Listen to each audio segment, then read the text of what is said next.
There are three main learning curves to becoming a government contractor that I want to talk about with you today. The first one is being a business owner. Most people don't realize this, but being a business owner, like a really good business owner, is probably one of the most important things that you need to master. And it's often a learning curve. The reason it's often a learning curve is because most of the people that are coming into government contracting, this is their first business.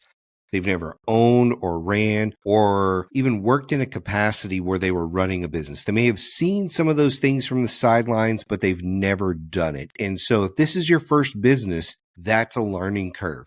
And when I think about the challenge of being a business owner, it's not just, well, how do I run a business? There's a lot more to it than that. And it starts off with sales and marketing and finance, like how are you going to do your books and things like that. It's managing employees sometimes. There are a lot of little bitty nuances to being a business owner, being a successful business owner, that if you don't understand those components, it's going to make running the business very, very hard. Now, you may be saying, well, Mike, that doesn't apply to me because I've been a business owner for a really long time. Well, if you've only been a government contracting business owner, there's a chance it does apply to you, because if you got into government contracting and it was the first business you ever owned, you likely did not learn, or at least had to learn the hard way, a lot of those fundamentals to being a business owner. Because the tendency that I see a lot in government contracting is people get into this business and think that a lot of the basic rules don't apply to them. They think, well, I don't need to master sales and marketing. I don't need to master cash flow management. I don't need to master all of these things because I'm a government contractor. As a government contractor, I just need to learn how to bid, win, and do the work. Those couple of things, and that is it. When I get into working with a company, whether they're brand new in business or if they're on the flip side and they've been in business for 15 years, and I start looking at the underlying problems of their business, a lot of it's very fundamental stuff.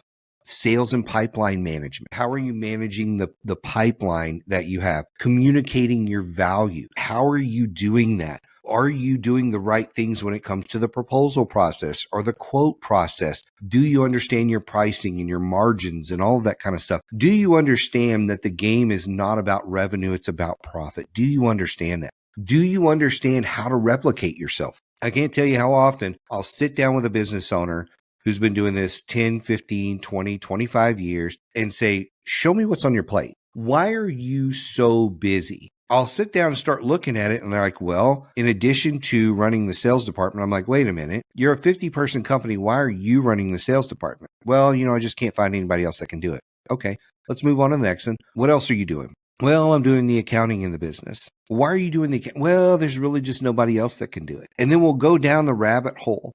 And there's all of these things that they are doing. And the best way to look at it is they're not necessarily doing it up to par, but because they've kind of pulled a bunch of things together, they have this approach where it's really half-baked overall, but it's so delicate that they can't hand it off to somebody else because they haven't systematized anything. They haven't sat down and figure out how to train others on what they're doing. And if you think, gosh, Mike must be talking directly to me. In fact, I've got some clients that you're probably thinking, oh, he must be talking directly to me. He's using our coaching session for this podcast. Sort of. It may have been inspiration, but I've had this conversation countless times over the years. Countless times with CEOs and executives that have risen to a level that they realize, hey, this is a really difficult job. I'm not just the CEO. I'm also the lead accountant. I'm the lead salesperson. I'm the lead person in HR. I'm the lead person in the website design. I'm the lead person in product development. I'm the lead person in fill in the blank all the way across the company. And that happens over and over and over and over again. I see it all the time because they lack the fundamental business skills to learn how to delegate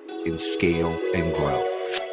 Did you know we have our own government contracting community? It's called Federal Access. And inside Federal Access, you have all the tools, tips, strategies, documents, templates, everything you're ever going to need to be a government contractor. But you also get brought into our ecosystem. You get into our private LinkedIn group and you get into our live events and all that kind of thing when you become a member of Federal Access. To learn more, go to federal-access.com/game changers. Now let's get back into this episode. So when you're looking at the challenges to becoming a government contractor, the first one is, are you a good business owner? Because if you're not, if you have challenges, it's going to make everything else more difficult. That's that foundational layer, is becoming a really good business owner. Now, here's the secret.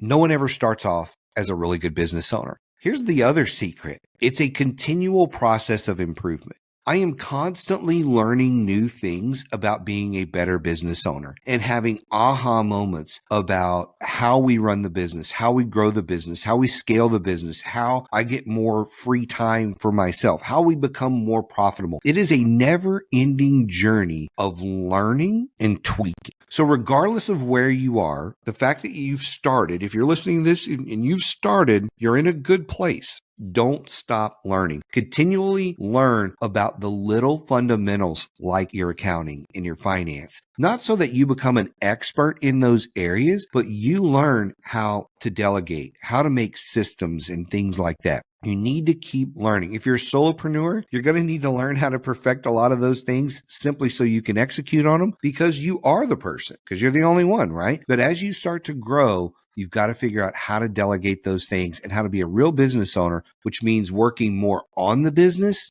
than in the business. And that's a key factor there. The second thing that I want to talk about here today is understanding the nuances of government. That's another layer that you have to figure out. And this is often the layer that when I get to with folks that are trying to enter the market, where I say, look, there's so much to overcome for you because you don't have the knowledge, you don't have the time, you don't have the interest, you don't have the desire. There's so much for you to overcome in this second learning curve that it doesn't make sense for you to become a government contractor. It doesn't. Now, what do you have to learn how to be a government contractor? Well, there are a lot of things. You have to adapt everything on the fundamental side of business, like your sales and your marketing and your pricing and your proposals. You have to learn how to adapt that to the government language. The government speaks its own language. You have to learn things like the FAR, the Federal Acquisition Regulations. You have to learn how those work for you and against you in certain situations. You have to understand the proposal process and how that works. You have to understand how statuses work and how they don't work, right? You have to learn both sides of that. If there's small business programs or different things that are out there, things like simplified acquisition and how those rules work, you have to learn those in order to navigate the government waters. That is the area that we play the most in. We play the most in this space where we're in this second learning curve, teaching business owners how to become really good at being a government contractor.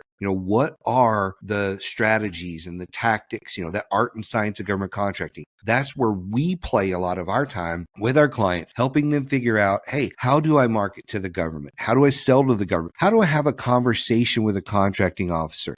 How do I find their information, right? All those little things that make you more successful. How do I create opportunities instead of just hunting for stuff on sam.gov? What is sam.gov? How do I use that, right? Do I need a GSA schedule? Do I not need a GSA schedule? There's so many little things to becoming a government contractor. But I think out of the three, that's often one of the fairly easy components because I can teach people all of that type of stuff. Now, I've talked about being a business owner. That's one learning curve. The second learning curve, being a government contractor, it's easy for me because that's where we niche in, which brings me to my third one, is niching in a specific area. That's often what trips people up. Even if you are a mediocre business owner and you kind of maybe know a little bit about government contracting, it's the niche that messes people up all the time. What I see a lot of times is people get in this business and they want to sell 18 things. They're like, Mike, you don't understand. I'm an IT services company, and IT services is not this little bitty thing. It's this ginormous thing that can include anything,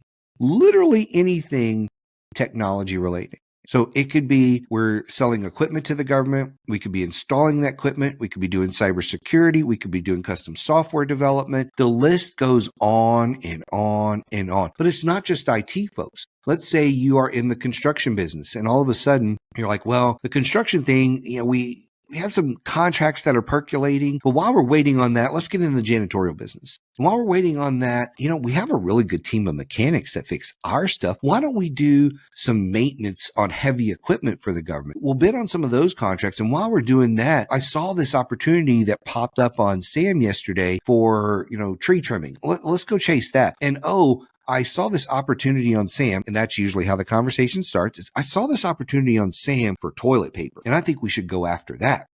You find yourself in a situation where you're forcing yourself to learn things that you shouldn't have to learn. Let me say that again. You're forcing yourself to learn things you shouldn't have to learn. Now, I want you to think about something for a minute.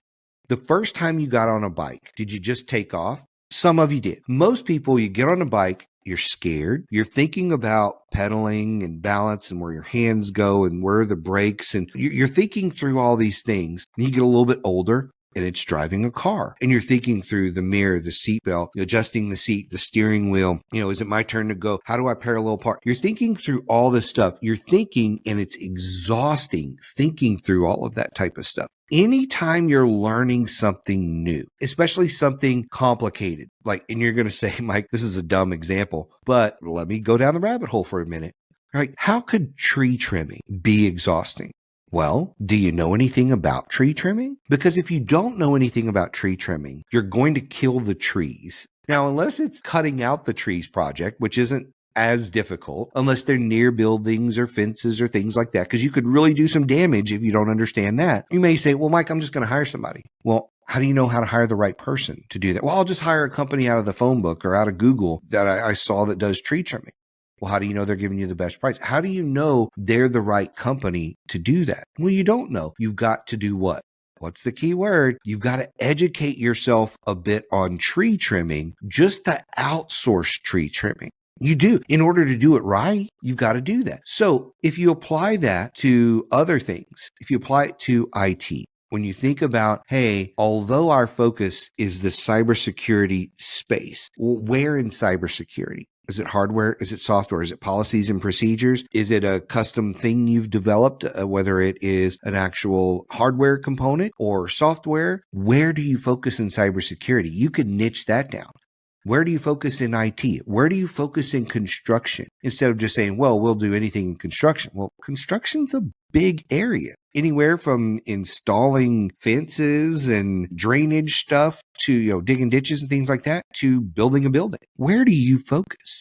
The niche area is what trips people up. So here's my advice when you're dealing with the niche area. Focus on what you already know and go narrow. Focus on one thing. Now, does that mean you can't sell your other services? Absolutely not. But your focus, when you're hunting for RFPs, when you're talking to government contractors, when you're talking to teaming partners, your focus needs to be solely on the one thing you already know, because then guess what happens? Now you're down to 2 learning curves instead of 3. And if you're even a mediocre business owner, you can eliminate that one. And now you really have one major learning curve, which is government contracting. So if you can reduce the amount of learning, you make it easier to give your attention to the one thing, the government contracting side of things. You make it easier to give your attention to that so you can accelerate as a government contractor. So those are my tips for those learning curves: being a business owner, understanding government contracting, and niching down. If you look at those the way I just kind of described for you and eliminate the 2, I guarantee you're going to move way faster in this market. You're going to have greater success, and you won't have the struggles of waking up one day going, Mike, we're a construction firm, but we've only won tree trimming jobs that are really a pain in my butt, but I can't get rid of it because we've built up a client base, and guess what? It's the only past performance we have. Because that will create a problem 6 months, a year, 2 years from now, because you're not doing what you're supposed to do. You're not focused in the area you're supposed to focus in. Please take my advice on this. It'll make life much easier. And if you decide you need help with the government contracting area of this, it'll make that easier. It'll make that coaching more effective for you. If you have any questions, you know how to reach me. We'll see you next time. I really hope you enjoyed the podcast today. If you did, I would really appreciate it if you would like and subscribe to the podcast and screenshot it and tag me on LinkedIn or whatever social media you use. So thank you again for joining us today, and we'll see you next time.